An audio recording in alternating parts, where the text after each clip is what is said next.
Being a father in 2019 is a unique challenge. Fort Wayne Magazine's January cover story looks to unpack the role men play in their kids' lives. John Dortch is the publisher of Fort Wayne Ink Spot, as well as a local author. He helped put together the magazine story Fathering for the Future, and he joins us now in Studio 15. Thank you so much for being here. John. Thank you for the opportunity. Yeah, of course. We appreciate you coming in here. So if you could just briefly describe, you are the cover story, Fathering for the Future, part of that. What was your role in this article?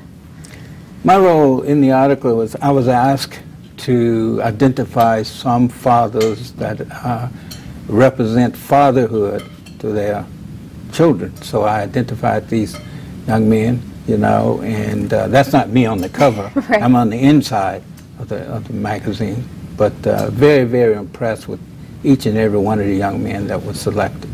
And what was the process going through finding these men?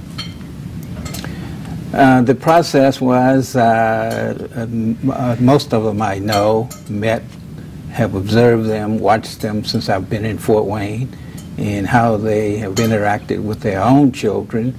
So in identifying them, I contacted them and asked them if they would be willing to do it, and each and every one of them said yes, they would be happy to do it.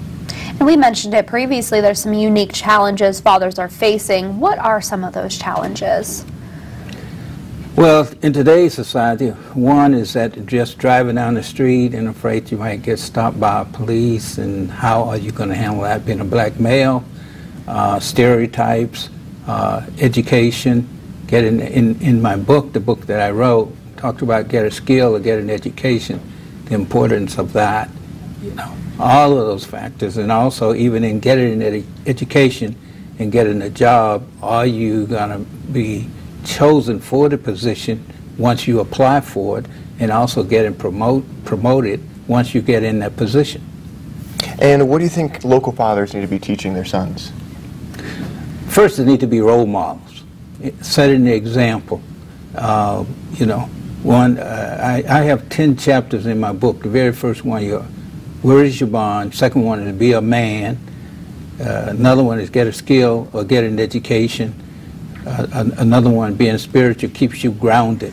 It's interesting that if you read what each one of the fathers said in the book, I was not there when they were in their interview, but consistently they all were saying a lot of the same things, you know, about being a leader, a role model as a father.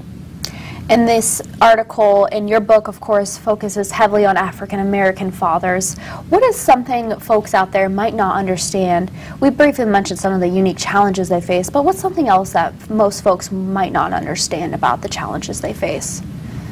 Until you have walked in the shoes of a black male and understand, you know, each and every day, you know, how the stereotypes that exist, because people feel that no matter how much education you have, sometimes you're treated as if you are not equal. You don't have that education. So people need to understand that you just want an opportunity. If you have the education, if you have the skill, you come to the table, you at least want to be interviewed, you want to be promoted, be given a chance. All right. Thank you so much, John, for coming in this morning. We really appreciate that. Check out the article Fathering for the Future by picking up an issue of Fort Wayne Magazine. It's available at over a dozen area businesses, or find them online at fortwayne.com, magazine.com, excuse me, to see this interview again. Visit our website, wayne.com.